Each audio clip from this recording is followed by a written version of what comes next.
La sangre siempre despertó interés en la gente. Sabían que estaba relacionada con la vida y sabían que perderla significaba la muerte, pero no sabía su composición o cómo funcionaba. Muchos creían que era un componente básico de nuestro ser, esencial para nuestras vidas, y por eso durante cientos de años se le ha denominado fluido vital. Hoy sabemos bastante acerca de la sangre y los investigadores continúan aprendiendo. Pero tomó mucho tiempo lograr este conocimiento y a lo largo del camino surgieron ideas falsas y creencias que demostraron ser erróneas. Los antiguos griegos y romanos creían que el cuerpo estaba compuesto de 4 humores: sangre, flema, bilis negra y bilis amarilla. Pensaban que el desequilibrio de los mismos producían las enfermedades. De hecho, un médico romano llamado Galeno creía que la sangre se formaba en el hígado y no tenía idea de que el corazón bombeaba sangre a través de las arterias y venas. Recién en el siglo XVII, prácticamente 1000 años después, se entendió que la sangre circulaba a través del cuerpo bombeada por el corazón. Pero aún con este conocimiento, no se sabía con claridad cuál era la función de la sangre en nuestro organismo. Hasta fines del siglo XIX, los médicos practicaban la extracción de sangre o sangrías para curar enfermedades. Creían que la sangre mala hacía que la gente se enfermara, así que abrían las venas de los pacientes para sacarla. Era una práctica común y en ocasiones se excedieron. ¿Sabían que George Washington murió por un excesivo derramamiento de sangre? En efecto, fue así. Pero volvamos a la pregunta, ¿qué es la sangre? Bueno, en cierto sentido es un sistema de transporte. Funciona así. Al evolucionar de una célula a muchas, fue necesario desarrollar un medio por el que todas las células pudieran obtener alimento, oxígeno e información. Para los animales con pocas células, el agua de mar cumplía bien esa función. Para los animales con muchas células, la respuesta fue la sangre. La sangre es una mezcla de células suspendidas en un líquido amarillento llamado plasma. El plasma está compuesto principalmente de agua, pero también contiene proteínas, azúcares, hormonas, sales y minerales.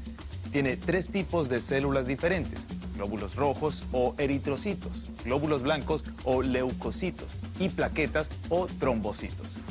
Cada uno desempeña una función diferente. Los glóbulos rojos le dan color a la sangre y conforman entre el 40 y el 45% de la misma. Son redondos y se parecen a un plato, pero con mucha flexibilidad. Su tarea principal es llevar oxígeno a otras células del organismo y retirar el dióxido de carbono, que es un desecho. Los glóbulos rojos solo viven 4 meses, pero una médula ósea sana produce entre 4 y 5 mil millones de glóbulos rojos por hora para reponer a los que se desgastan. ¿No es increíble? Por otro lado, los glóbulos blancos forman el sistema de defensa. Hay 3 tipos de glóbulos blancos: granulocitos, linfocitos y monocitos. Todos combaten infecciones producidas por bacterias, virus y microbios que causan enfermedades. El granulocito contiene pequeños gránulos y enzimas con funciones específicas. Estos granulocitos son la primera línea de defensa contra gérmenes invasores. Cada vez que los gérmenes comienzan a infectar tu cuerpo, envían una señal que el granulocito reconoce. Tan pronto como la detecta, comienza su viaje hacia el sitio de la infección. El granulocito abandona el flujo de sangre y atraviesa con fuerza las paredes de los vasos, trepándose por los laberintos de tejido, fibras y células para enfrentar al germen enemigo. Cuando finalmente lo encuentra, se desplaza rápidamente para atacarlo, matarlo y luego digerirlo. Hay otros 2 tipos de glóbulos blancos: los linfocitos y los monocitos, que también tienen tareas específicas. Los linfocitos producen anticuerpos y destruyen a los cuerpos extraños. Los monocitos, los glóbulos blancos más grandes, digieren las bacterias y células muertas del cuerpo. Todos estos glóbulos blancos tienen nombres extraños y es muy interesante cómo trabajan para mantenernos sanos. Otro tema interesante es cómo funcionan las plaquetas. Las plaquetas son pequeñas piezas de material celular o citoplasma que tapan orificios en las paredes de los vasos. Cuando están inactivas, circulan en forma de discos aplanados. Supongamos que estás en el interior de un vaso sanguíneo y ves una grieta en la pared. Verías a millones de plaquetas que reaccionan ante la lesión, tirándose sobre el corte. Se pegan a los bordes de la herida, una encima de la otra, para formar un tapón que detiene la pérdida de sangre en 3 a 5 minutos. Luego se produce una compleja reacción en cadena que convierte en fibrina a la proteína que se encuentra en el plasma. Esta fibrina forma una red densa que atrapa a los glóbulos rojos y se convierte en coágulo. Un tapón de plaquetas dura entre 24 y 72 horas porque las plaquetas quedan sin energía y comienzan a separarse. Pero mientras el vaso sanguíneo todavía tenga un orificio que no se curó, el coágulo continuará formándose para detener y evitar la pérdida de sangre. Cuando las células nuevas que crecieron sobre la herida la curan completamente, el coágulo es eliminado y la sangre comienza a fluir normalmente a través del vaso. Las plaquetas son el componente más pequeño de la sangre, pero ¿te imaginas lo que sucedería si no estuvieran allí? Entonces, ¿cómo fabrica nuestro organismo todas estas células diferentes? Bueno, todas las células sanguíneas del cuerpo se producen en los huesos, en el interior de la médula ósea. La médula ósea parece una red de pequeñas cuevas conectadas, similar a un panal de abejas. En su interior hay células especiales llamadas células madre. Una célula madre es algo así como una supercélula que tiene la capacidad de dividirse y producir otra célula idéntica. Este proceso de división de célula se llama mitosis. Mediante la mitosis, la célula madre puede crear más células madre, iguales a sí misma. Pero increíblemente, la célula madre también tiene la habilidad de convertirse en todos los otros tipos de células sanguíneas diferentes. Puede convertirse en glóbulos rojos, glóbulos blancos y plaquetas. Supongamos que la célula madre recibe un mensaje indicando que debe convertirse en glóbulo rojo. Bueno, en el interior de la célula se encuentra el núcleo, que contiene el ADN de la misma y actúa como un programa de computación. Ordena a la célula que produzca la proteína roja o hemoglobina que se encuentra en el interior de los glóbulos rojos. Esta hemoglobina no solo le da el color rojo a las células, sino que también tiene la habilidad de transportar oxígeno. Después de un tiempo, cuando el glóbulo rojo está lleno de hemoglobina, la tarea del núcleo se acabó y es despedido. Luego, el glóbulo rojo abandona la médula ósea para unirse a los miles de millones de glóbulos rojos adultos que circulan por el flujo sanguíneo. Cuando una célula madre recibe la orden de producir plaquetas, se convierte en una célula más madura llamada megacariocito. Este proceso lleva varios días. El megacariocito es una célula muy grande con varios núcleos. Nunca abandona la médula ósea, pero produce muchos fragmentos. Estos fragmentos son las plaquetas, pequeñas piezas de material celular o citoplasma. Ellas sí abandonan la médula ósea y circulan libremente por el torrente sanguíneo.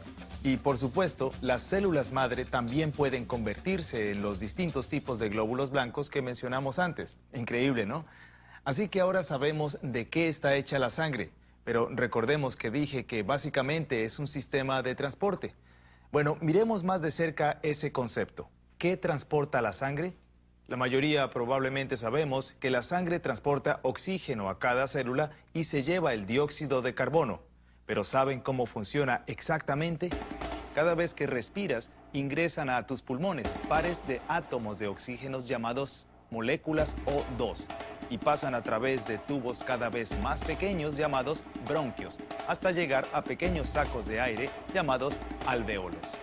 Estos sacos de aire están cubiertos por vasos sanguíneos delgados denominados capilares, y es allí donde se produce el intercambio de gases. Las moléculas de oxígeno atraviesan fácilmente los vasos sanguíneos y se sujetan o adhieren a la hemoglobina.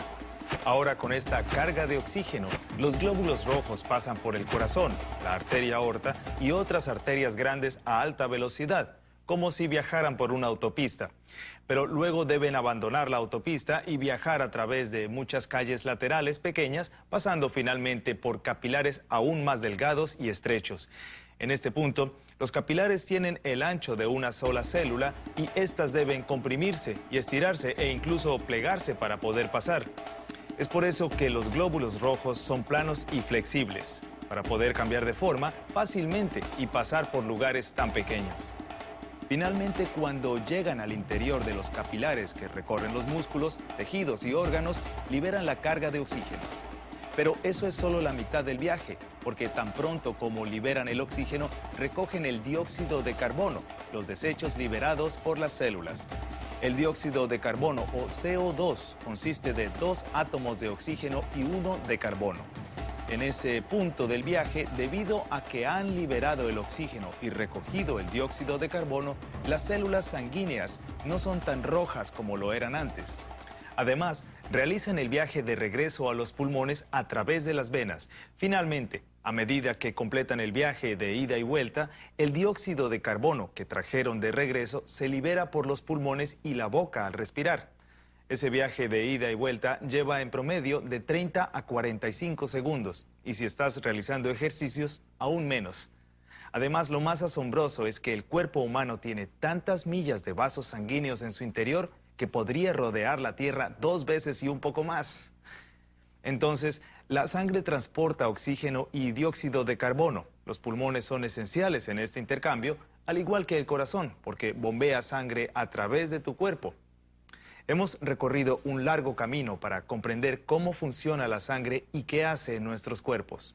Las personas solían creer que si se transfundía sangre de una oveja a un ser humano, el ser humano adoptaría el comportamiento de la oveja, es decir, sería más dócil y más parecido a una oveja.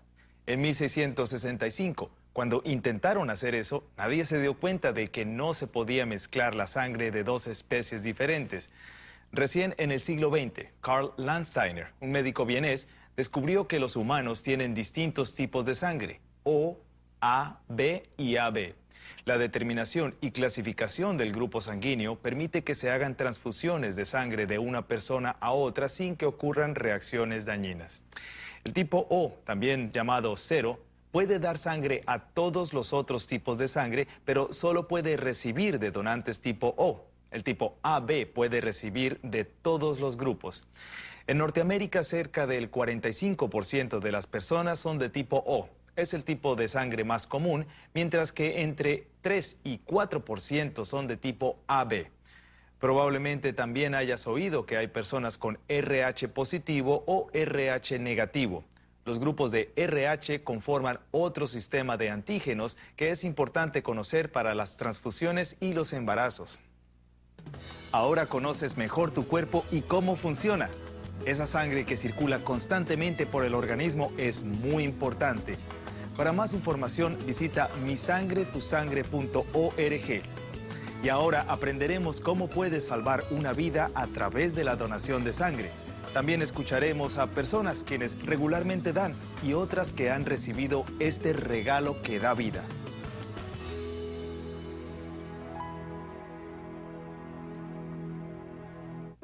Todos los días, a lo largo de todo el país, en ciudades grandes y pueblos pequeños, la sangre salva vidas.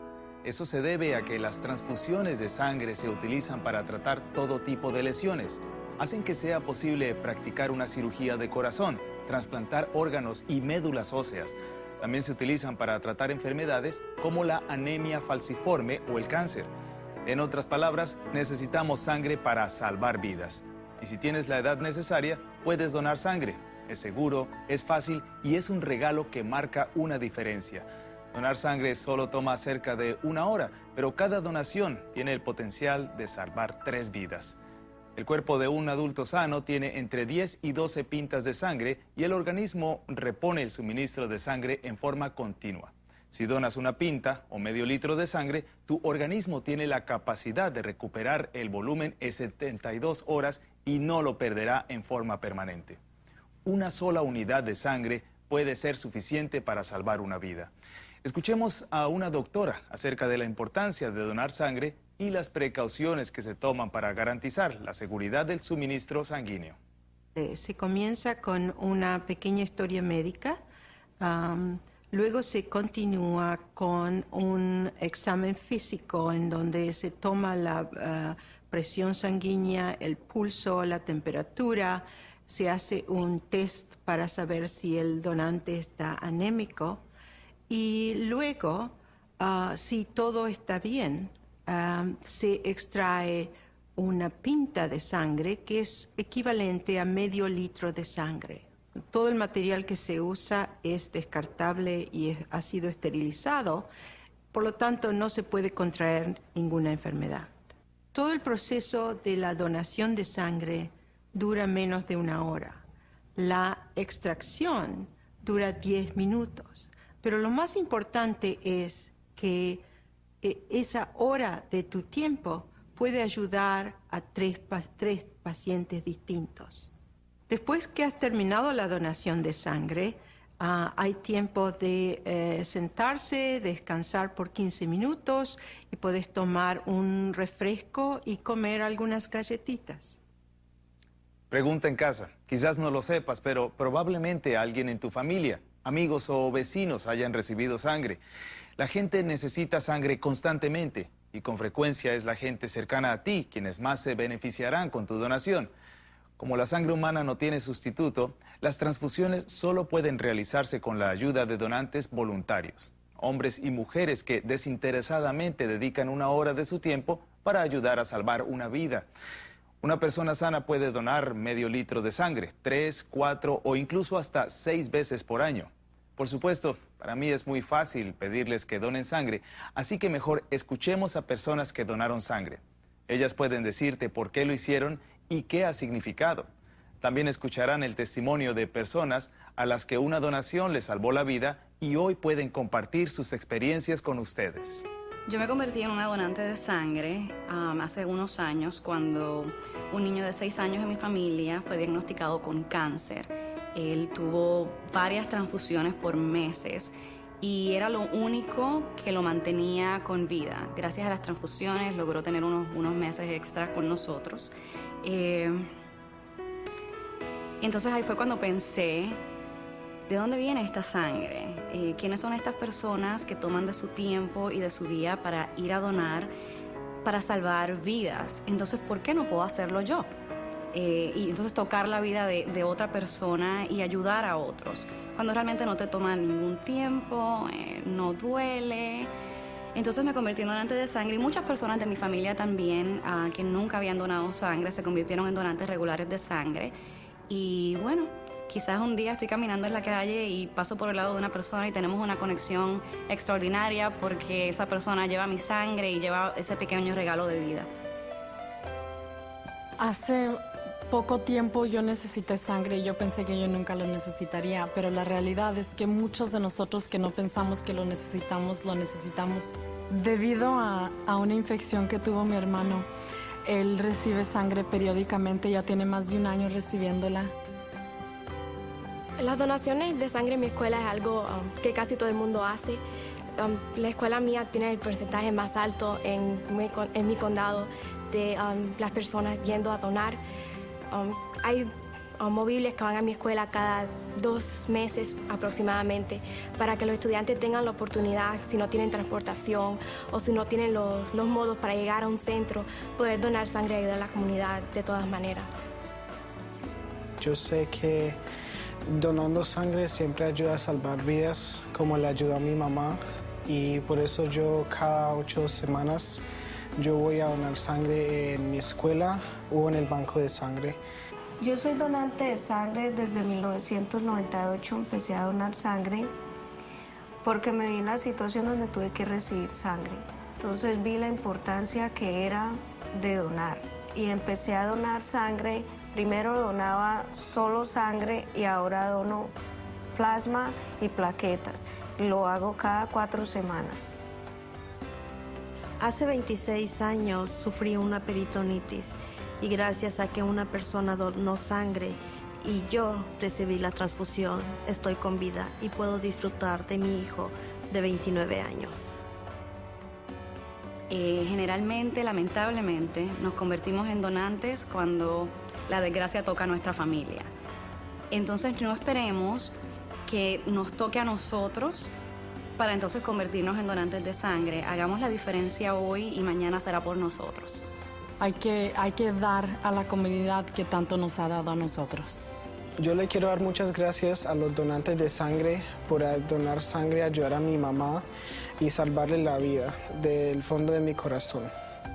No importa si es un familiar, un vecino o un compañero de trabajo o de escuela, la gente necesita sangre todo el tiempo. Al donar sangre, puedes garantizar que todos en tu comunidad tengan la sangre que pueden necesitar ante una emergencia para que los establecimientos de salud tengan el suministro adecuado en el momento oportuno. El motivo principal por el que la gente no dona sangre es simplemente porque nunca se lo pidieron. Así que considérate invitado a participar en la misión de dar vida. Si deseas más información, visita misangretusangre.org.